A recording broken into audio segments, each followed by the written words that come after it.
আমরা ফেতরা দেই একটা মডেলিং স্টাইলে, যার ফলে ফেতরার নেকি আমরা পাই না। দেখবেন কিছু মানুষ রমজান মাসের শেষের দিকে ব্যাংকে যাইয়া পুরান টাকা দিয়ে নতুন টাকা নিয়ে আসে, 50 টাকা 100 টাকার নতুন কসকসে নোট পকেটে লয়। এবার ঈদগাহে রওনা দেয়, হ্যাঁ ঈদগাহে যায়, আসার সময় যত ভিক্ষুক দুই পাশে দাঁড়ায় থাকে, এরে 50, এরে 50, এরে 100, এরে 100 দিতেছে। কি দেন? ফেতরা দিতেছি, ফেতরা দিতেছি। যারা এই স্টাইলে ফেতরা দেন তারা রাসূলের একটা হাদিস শুনেন, নবী সাল্লাল্লাহু আলাইহি ওয়াসাল্লাম বলছেন, যে ব্যক্তি ঈদের সলাতের আগে ফেতরা দিল সেই ব্যক্তির ফরজ ফেতরা আদায় হবে, আর যে লোকটা ঈদের নামাজের পরে ফেতরা দিল তার একটা সাধারণ দান হবে, ফরজ ফেতরা আদায় হবে না। অতএব আপনারা যারা ঈদের নামাজের পরে ফেতরা দেন তাদের ফেতরা একেবারে বাতিল, শুধু সাধারণ দানের নাকি পাবেন, ফরজ ফেতরা আদায় হবে না। আমরা সকলেই যথাসময়ে এই ফেতরাগুলো দিয়ে দেওয়ার চেষ্টা করব ইনশাআল্লাহ। একটু কথা বলে দিচ্ছি, একটা সুন্নাত আমাদের সমাজে নাই, এটা আমরা জিন্দা করতে পারি। সেটা হলো রাসূলের জামানায় নবী সাল্লাল্লাহু আলাইহি ওয়াসাল্লাম ফেতরা দিতেন রাষ্ট্রীয়ভাবে।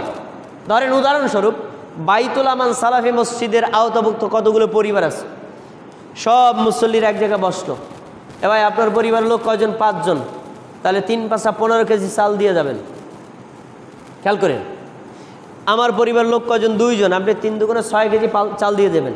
সবার চালগুলো মসজিদের এক কোণায় জমা থাকবে। এবার লিস্ট করেন, আব্দুল হান্নান ভাই আপনার আত্মীয় স্বজনের মধ্যে গরিব কে কে আছে নাম দেন। আমাকে বলবেন শহীদুল ইসলাম ভাই আপনার কে কে গরিব আছে নাম বলেন।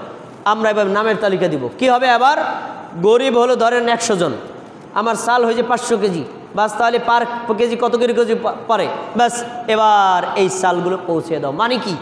এই সামষ্টিকভাবে সামাজিকভাবে রাসূলের জামানায় এই ফেতরাগুলো দেওয়া হতো। আমরা যদি পারি এভাবে দেওয়ার চেষ্টা করব, যদি সমস্যা হয় তাহলে ব্যক্তিগতভাবে হলেও ফেতরা দিয়ে দিতে হবে। সব শেষ কথা, আজকের খুতবায় আমি 5টি পয়েন্টের 5ম পয়েন্টটা বলে যাচ্ছি, শুনে রাখেন। ঈদের নামাজ আমরা পড়ি, নামাজের পরে আল্লাহ রাব্বুল আলামিন যারা ঈদগাহে নামাজ আদায় করে তাদেরকে ফেরেশতাদের সাক্ষী রেখে ক্ষমা ঘোষণা করেন। কাদের জন্য ক্ষমা ঘোষণা করেন? যারা রমজানে ইবাদত করেছে আর আল্লাহর কাছে যারা বেশি বেশি তাওবা ইস্তেগফার করেছে। রমজান মাস ক্ষমা পাওয়ার একটি শ্রেষ্ঠ মৌসুম। একজন মুমিন আর একজন মুমিন মুসলিমের নারী পুরুষ যদি রমজান মাস পাওয়ার পরে ক্ষমা না পায় তাহলে ক্ষমা পাবে কখন? এখন ক্ষমা পাইবেন কীভাবে? আপনি তো ক্ষমা চানই নেই মিয়া। তাই রমজানের আজকের রাত থেকে শুরু করে বাকি 9টা এবং 10টা রাতে একান্তভাবে ব্যক্তিগতভাবে আমরা নারী হই পুরুষ হই 2-4 রাকাত নামাজ আদায় করে আল্লাহর কাছে হাত তুলে নিজের পিছনের পাপের জন্য, শিরিক, বেদাত, কুফর, নেফাক, জেনা, অন্যায়, কাবিরা গুনাহ যত পাপ করেছি নিজের চোখের পানি ফেলে দিয়ে আল্লাহর কাছে বেশি বেশি তাওবা ইস্তেগফার করব। এটা হলো আমাদের এই আগত 9টা এবং 10টা রাতের একটা গুরুত্বপূর্ণ আমল। এজন্য আমরা সবাই নিজেদের পাপের জন্য আল্লাহর কাছে বেশি বেশি ক্ষমা চাইব।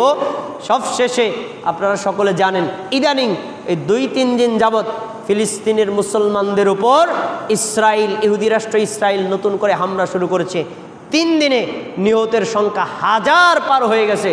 এই মুসলমান, এই মাজলুম মুসলমানদের জন্য আমরা দোয়া করব। আল্লাহ রাব্বুল আলামিন আমরা এই আগত 9টা 10টা রাতে সাধ্যমতো আমল করে নিজেদের পাপ যেন ক্ষমা নিতে পারি সেই তৌফিক আল্লাহ আমাদেরকে দান করুন। আমিন।